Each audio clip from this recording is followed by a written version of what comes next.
I want you to listen to what she says. Hat tip, Real Clear Politics, cut 8, go.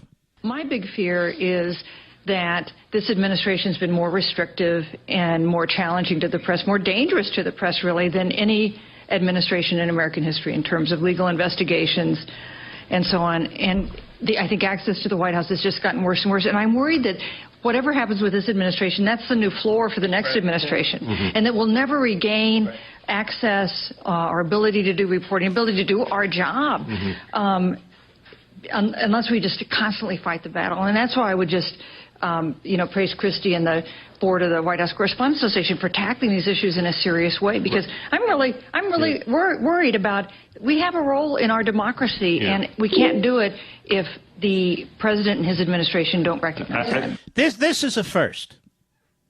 Oh, no, I'm not saying the mentality of the big media have been altered. I'm not.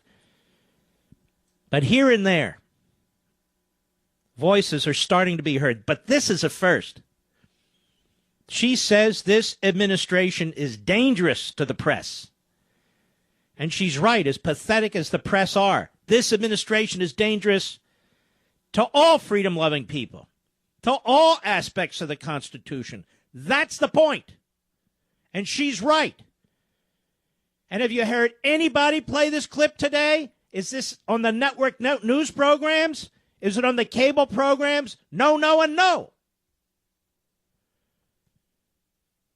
And it's even worse than what Susan Page says at USA Today. Howard Kurtz, no right-winger, no conservative. And he and I have drawn swords before. Howard Kurtz at Fox News. From the moment that Cheryl Atkinson met a shadowy source I'll call Big Mac, she was plunged into a nightmare involving mysterious surveillance of her computers. She worked for CBS, you may recall. They met at a McDonald's in Northern Virginia at the beginning of 2013, and the source, she dubs him number one, warned her about the threat of government spying. And during their next hamburger rendezvous, Big Mac told Atkinson, then a CBS News reporter constantly at odds with the Obama administration, that he was shocked and flabbergasted by his examination of her computer, and that this was worse than anything Nixon ever did, quote, unquote. Her forthcoming book, Stonewalled, My Fight for Truth Against the Forces of Obstruction and Intimidation in Obama's Washington, reads in part like a spy thriller. Just when you think her imagination might be running away with her, comes wave after wave of evidence that both her CBS computer and personal iMac were repeatedly hacked and its files accessed, including one on Benghazi. A consultant hired by CBS reached the same conclusion. Further scrutiny of her personal desktop proves that, quote, interlopers were able to co-opt my iMac and operate it remotely as if they were sitting in front of it. And an inspection revealed that an extra fiber optics line had been installed in her home without her knowledge. There's the strong implication that an administration that spied on the AP and Fox News correspondent James Rosen might have been involved. A Justice Department spokesman said in an earlier statement that, quote, to our knowledge, unquote, the department has, quote, never compromised Ms. Atkinson's computers or tried to obtain information from her devices. A spokeswoman for CBS News said the network had no comment on the book. So the Justice Department's official line is not to their knowledge. In the fall of 2013, with White House officials accusing Atkinson of being biased in her Benghazi reporting, the files in her MacBook Air suddenly began deleting at hyperspeed right before her eyes.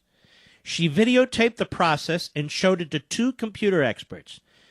They're blanking with you, one says. They're trying to send you a message, says the others. The experts also found evidence that the intruders had tried to cover their tracks by erasing 23 hours of log-in information. The computer melodrama forms the backdrop to the deterioration of Atkinson's relationship with CBS, where she worked for 2 decades and won Emmys and other awards. Time and again, she writes, network execs in New York and Washington derailed her stories and treated her like a troublemaker. They rarely said the story wasn't going to air. They just let it sit around and loved it until it began to stink like old fish.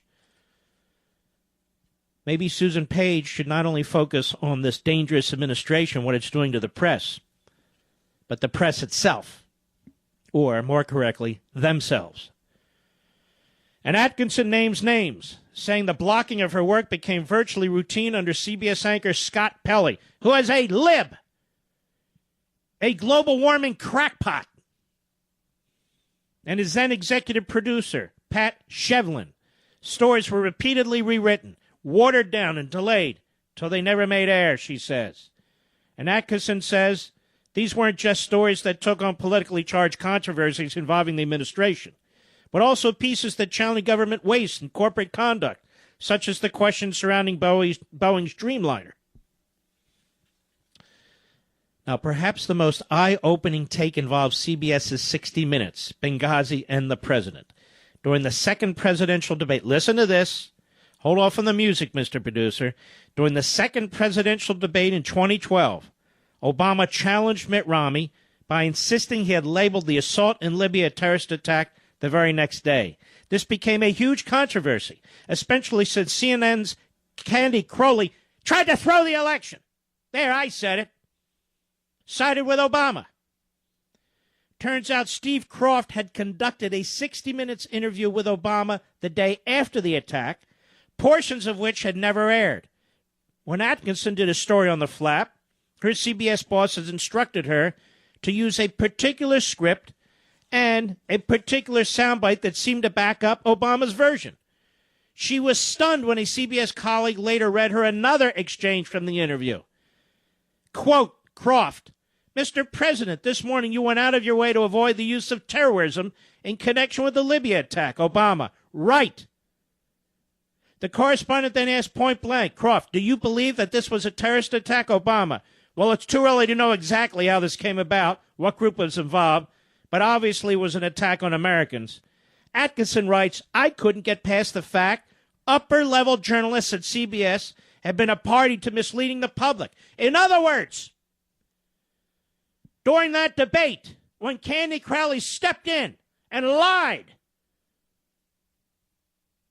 and smeared, in essence, Mitt Romney, who pointedly told Obama, you never called that a terrorist attack. She said, excuse me, he actually did. Well, he actually didn't. And CBS had the goods on him and covered it up.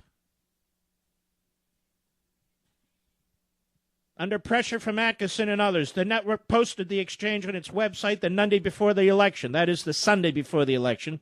But it got lost in the hours of the campaign. And she says CBS News President David Rhodes promised her there would be an internal investigation, but she never heard another word about it. Is this not chilling? Now, I can go on hour after hour reading the same story about Ebola, going over my credentials. I can do that hour after hour after hour, and we'll talk about Ebola. But, ladies and gentlemen, look what's going on into your country here.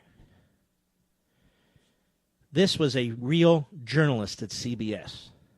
She was hawking Benghazi. She was hawking these other issues, meaning tracking them, chasing them, bird-dogging them. Her computers are tapped. Her senior management over there at CBS censoring her. You believe we have a free press in this country? Trust me, we don't have a free press in this country. We have a few journalists, very few journalists, but we don't have a free press in this country.